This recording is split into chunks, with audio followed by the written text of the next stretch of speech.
This video explores the story of Noah the flood and what the Bible seems to suggest about the destruction and rebirth of humanity. Not as a simple tale, but as a moment when human history may have reached a point of no return. According to the book of Genesis, there was a time when humanity had spread across the earth, but something about that world appeared fundamentally broken.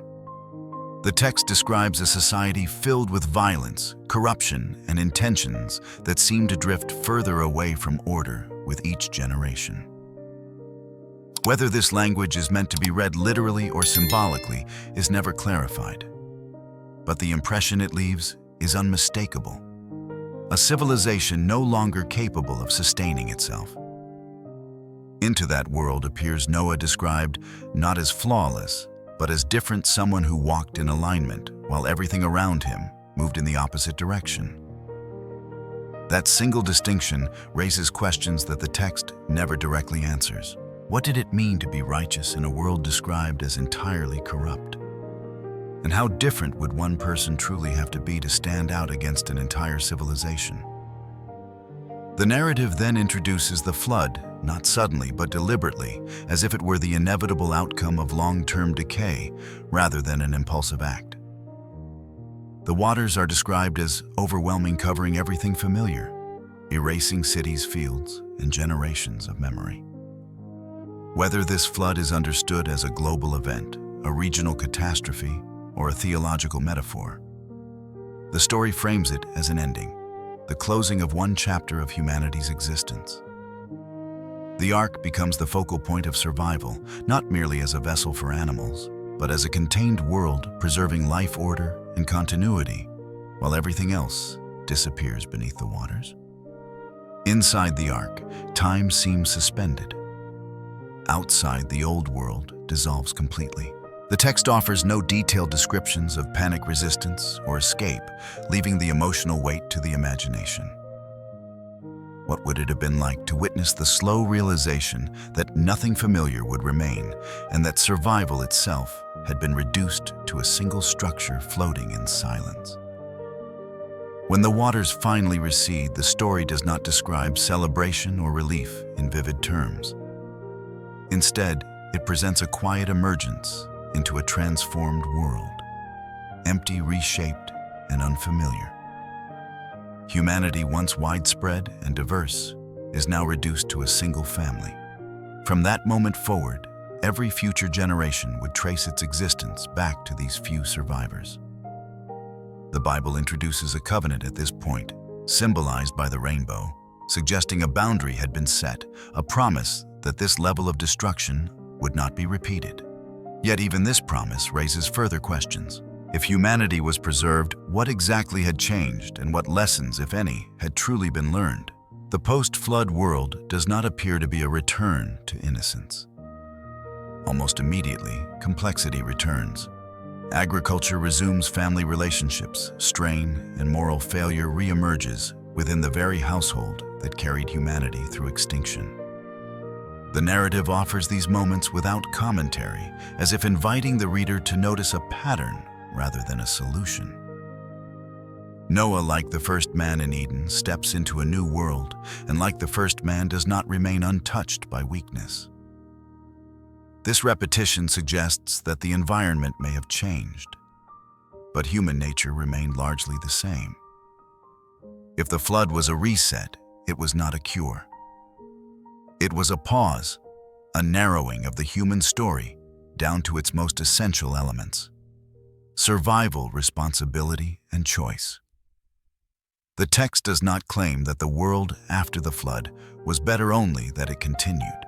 Humanity is instructed once again to multiply and fill the earth, but this time with clearer boundaries, clearer consequences, and an awareness of how fragile civilization truly is. The flood narrative sits at a turning point in the biblical account, dividing what came before from everything that follows. It marks the end of an age that failed and the beginning of a new one that would face the same questions in different forms. How does a society sustain itself without collapsing into violence? And how much order is necessary for freedom to survive? The story of Noah does not answer these questions directly.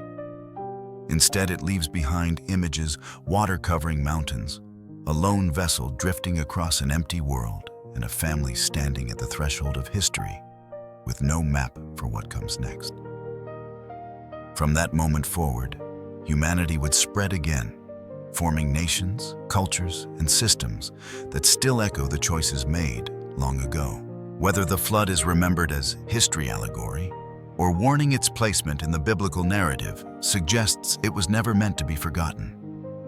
It stands as a quiet reminder that civilizations may rise slowly, but they can vanish all at once, and that survival alone does not guarantee wisdom. What humanity would become after the waters withdrew remains an open question, one that continues to unfold long after the ark came to rest. Here is the continuation written Lien Mak Hoan Tuan Kong Sung Yang, Kong Nyak Fun Tuk Hay Sao Ju Nyip Chum Jung documentary. Mai Ba Mui Lam Den Sao Mui Kong, Kong Kang Den Chi Goi Mo Va Zu Ta Ma. The world after the flood appears quiet, but not empty of tension. According to Genesis, humanity begins again through Noah's sons Shem, Ham, and Japheth, names that seem simple at first, but later become anchors for entire populations, cultures, and lines of descent. The text does not explain how quickly people multiplied or how long it took for communities to form. But it suggests that growth resumed with urgency, as if humanity were compelled to reclaim what had been lost.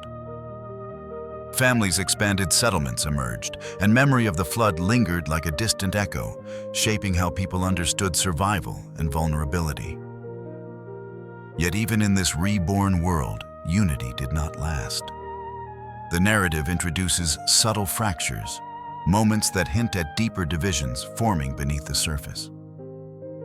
One brief and often unsettling episode involving Noah and his sons is recorded without interpretation, leaving generations of readers to wonder why it was included at all.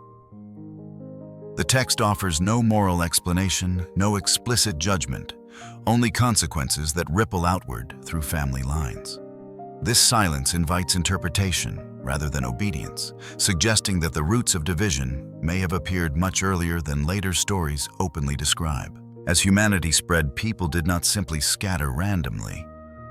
They clustered, organized, and began defining themselves in relation to one another.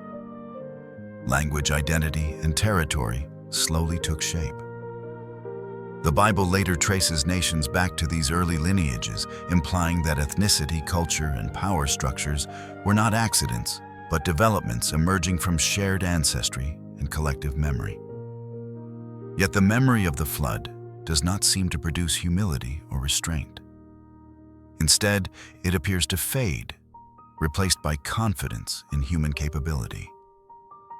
As generations pass, the fear of total collapse becomes distant, almost abstract. The earth feels stable again. Resources return. Technology improves. Cooperation increases. With stability comes ambition, and with ambition comes the desire to control outcomes that once felt uncontrollable. The narrative begins to hint that humanity, having survived extinction, may have drawn the wrong lesson from it. Rather than recognizing fragility, people appear to seek permanence. Rather than dispersing naturally, they gravitate toward centralization. The biblical account suggests that humanity, now unified by a common language, begins moving together, settling in one place, building upward instead of outward. This movement is described not as rebellion outright, but as intention, a desire to establish identity, security, and continuity without fragmentation. The language used is subtle. Let us make a name for ourselves. Let us prevent being scattered. These phrases reveal a collective mindset shaped by fear of loss and desire for control. If the flood represented chaos, imposed from outside, this moment appears to represent order imposed from within. Humanity seeks to define its own limits before they are defined again by catastrophe. Whether this impulse is portrayed as wise or dangerous is left unclear. But the response it provokes becomes one of the most consequential moments in the biblical narrative. Communication fractures. Language diversifies. Coordination collapses. The unified project dissolves not through violence or destruction, but through misunderstanding. People who once shared a single voice suddenly cannot align. Movement replaces permanence. Scattering replaces consolidation. Civilization does not end, but it transforms. Humanity spreads across the earth once more, not by choice alone, but through fragmentation. This moment redefines how nations emerge not as descendants of chaos, but as products of division. The rebirth after the flood does not lead to a single restored humanity, but to many parallel societies, each carrying shared origins, but developing separate identities. The Bible presents this shift without declaring it success or failure. It simply marks a turning point. From here on, human history becomes plural. Different peoples' languages and cultures rise simultaneously, each shaped by geography, memory, and inherited patterns. The flood may have reset the physical world, but this moment reshapes the social one. Humanity survives, multiplies, and innovates, yet unity becomes fleeting. The story suggests that while humans can recover from destruction, they struggle to remain aligned once stability returns. Order creates ambition. Ambition creates division.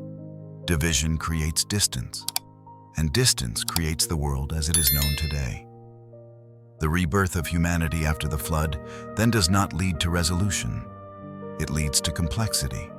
Nations form. Power consolidates. Belief systems evolve. And beneath it all remains the unresolved question of whether humanity can build without repeating the same patterns that once led to collapse. The biblical narrative does not answer that question. It allows history to unfold, instead leaving readers to trace the echoes of these early moments through every civilization that follows from ancient empires to the modern world. All of them standing on foundations laid after the waters withdrew.